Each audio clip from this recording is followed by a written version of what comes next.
All right, guys, welcome back. Let's continue the seals of Harappans, okay? The seals. Remember the small seals that I was talking about? The stamps, okay? So, the Indus Valley Civilization sites had a similar culture, can be verified, okay, by amazing uniformity of the measurement system. The most intriguing means, let's say, something that can intrigue you, something that can make you excite, okay? Make you exciting. Finds, however, are the 1,000 seals. Finds, however, are the 1,000 seals which are small, flat and square shaped. Small, flat and square shaped. Okay, just like we're having these rubber stamps these days. They are, let's say, small in shape. They're square, something like this. They are small, square shaped seals. There was something written on them, and they used to, let's say, stamp on something like a piece of paper, so it used to have their imprint on the paper, something like that. Okay, very easy. I will show you the seals which are nowadays as well, the modern rubber seals. Okay, the most intriguing finds, however, are the 1,000 seals, which are small, flat, square, or rectangular objects with the pictures of animals such as humped bull. Okay, you see a humped bull. Okay, I don't see any bull right here, but well, okay, this is a humped bull. Uh, Writing on these seals, okay, humped bull, an elephant, a tiger, and a rhinoceros. Well, we have a rhinoceros as well here as well.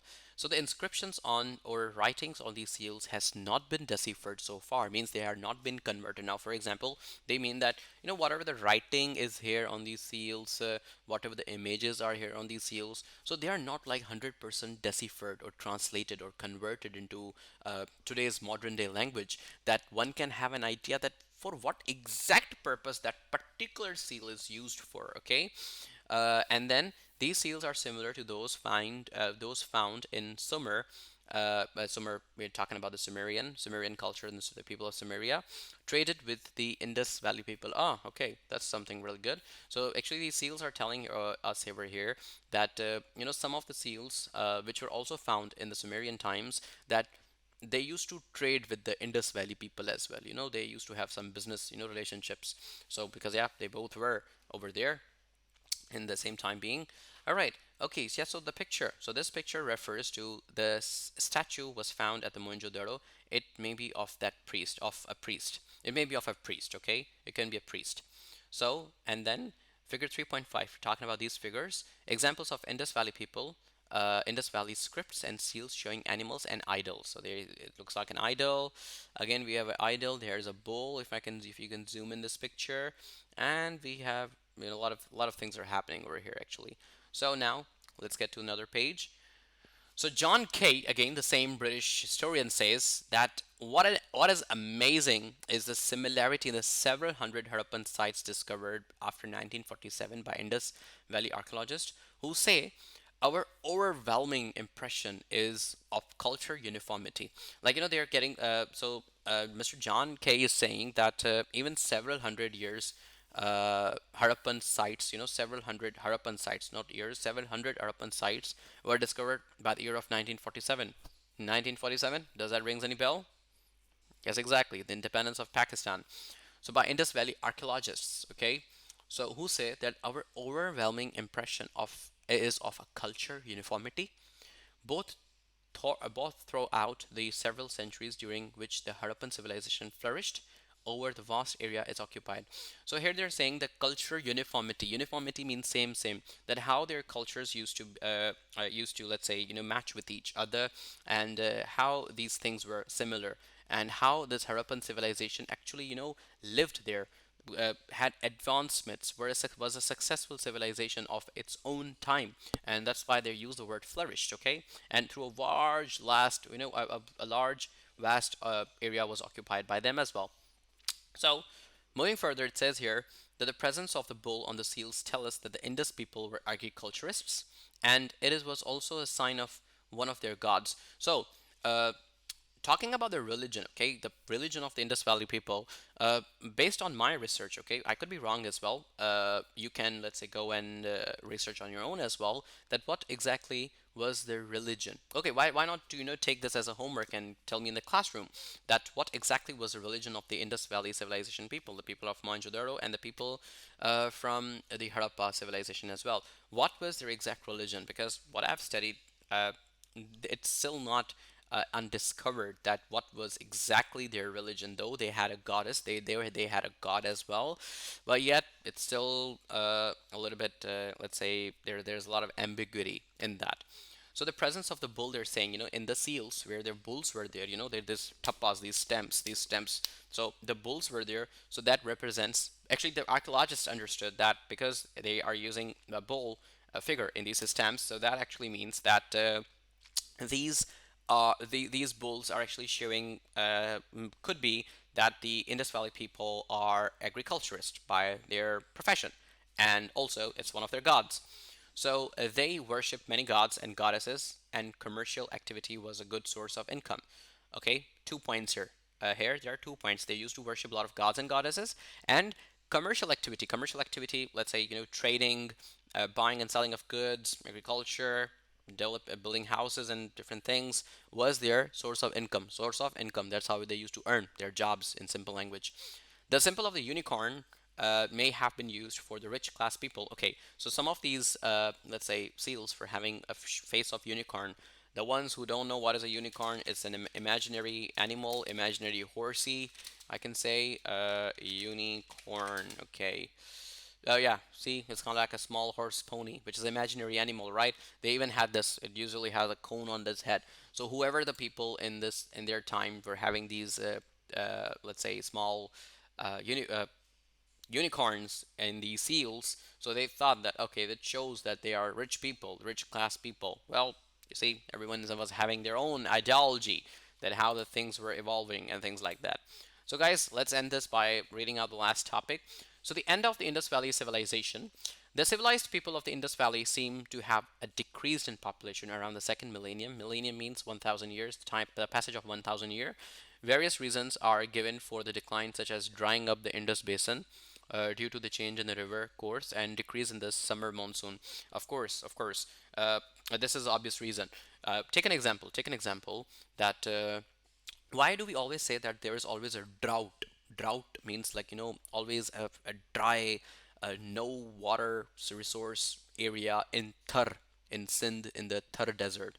Why a lot of people are dying because of not drinking water over there, because of very less monsoon rainfalls in that particular geographic region, and say for example, if some places do not have a good resource of water, and that particular area is not even getting a proper rainfall, so how come their crops will get water? It's really simple thing. So of course, in the end, what will happen? The crops will die. The people will starve.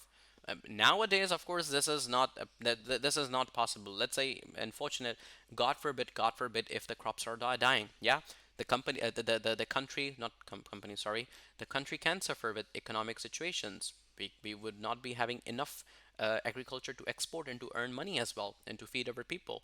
But we can live with that. We can have some money and we can import, order some vegetables and things from other countries, which actually we do as well. But in their time, of course, they didn't have this. They had the concept of import and export, but not of such level. So, and there could be natural calamities as well, natural disasters, and in this basin. Okay, the drying up of Indus Basin. That means that, here they're referring the drying up of Indus River. Those particular sites where they were actually residing. Residing, again, like it's a word or a synonym to dwellers, means the people who were living in that particular area, settlers. Okay, so drying of that. Okay, another reason is that this led to slow deforestation and loss of agriculture. Yeah, of course, no rain, no plants, no trees, and of course, no agriculture as well at the same time. Because the river, which is providing water, from where the water is coming in the rivers as well. It's from the rain. It's from the high mountain ranges where their snow is melting every year. But okay, it's a bad situation. Was a bad situation for them. Since two-thirds of the Harappan sites were located in around the Indus Basin, they seem to have been abandoned and the civilization gradually became extinct. Of course, I'm like, I'm living in Hyderabad, and slowly and gradually, all the roads of Hyderabad are destroyed because of rainfall. And let's say, if there is one more rainfall, even more roads are going to be destroyed in Hyderabad. I have to leave Hyderabad one day. Okay, because of that reason, I had to leave this. I have to leave the city. I wouldn't be here. And slowly and gradually, like me, a couple of 100,000 people are going to leave Hyderabad as well at the same time. What's going to happen? the people, the population in that particular area in Hyderabad will be extinct. They will all be gone. Same happened with them as well. Since there has been no discovery of weapons, the excavations, it shows that the Indus Valley people were not warlike. This may also have been the cause of decline of the Indus Valley civilization. Well, I don't particularly agree with this point because what images I have seen on internet, they really show this thing that they were having war strategies, they were having people to defend them as well, but maybe not of that level. Maybe here they are showing a little bit ambiguity that they might have their empire might have fallen because someone has attacked them and they were not able to defend themselves. So this was the fall of the Indus Valley Civilization. So here are, okay, so this is a ox cart. So the figure 3.6, the clay model of an ox cart, the clay model, which we can call the sculpturate, was found in the ruins of Mohenjo-daro. Perhaps it was a toy. The picture on the right shows an ox cart in the Sindh today. Well, the irony, we still have these guys over here. Okay, a couple of resources that I just wanted to show to you. Actually, I did opened in my computer for you all, so just give me a second, guys. Let me see what Chrome was that. Millennium. Okay, yeah, it must be this one. So map of Pakistan, I showed you this. Okay, the Indus Valley Civilization, the the whole spread. Okay, yeah, this is the Mehergar. Okay, I didn't show you about the Mehergar. This is how the Mehergar looks like. In the starting we were discussing about the Mehergar. These were actually the sites of the Mehergar in Balochistan. See, this is actually the exact place. See the ruins. It looks like we're really 1,000 years old, and this is the exact place. Well, this looks like something from a novel. Okay, and then we are having Swannian culture, the Swannian culture, and from where the Swannian culture was there. So the Swannian culture is a prehistoric technological culture, Siwalik Hills in the Indian subcontinent, named after the Swan Valley in Pakistan. So Swan Valley, Swannian. So we're not gonna go deep into this. So yeah, I was doing a relevant research regarding to this one as well. So, alright guys, thank you so much for coming over. Thank you so much for watching the video. If you like the whole series, do give a thumbs up and do subscribe to the channel because I will be inshallah uploading a lot of other videos for regarding to English and as well as our history topics for your better reinforcement and a lot of other fun stuff as well. Alright guys, so see you. Thank you so much for being here and watching all those videos. And yeah, have best wishes for your test. See ya. Assalamu alaikum.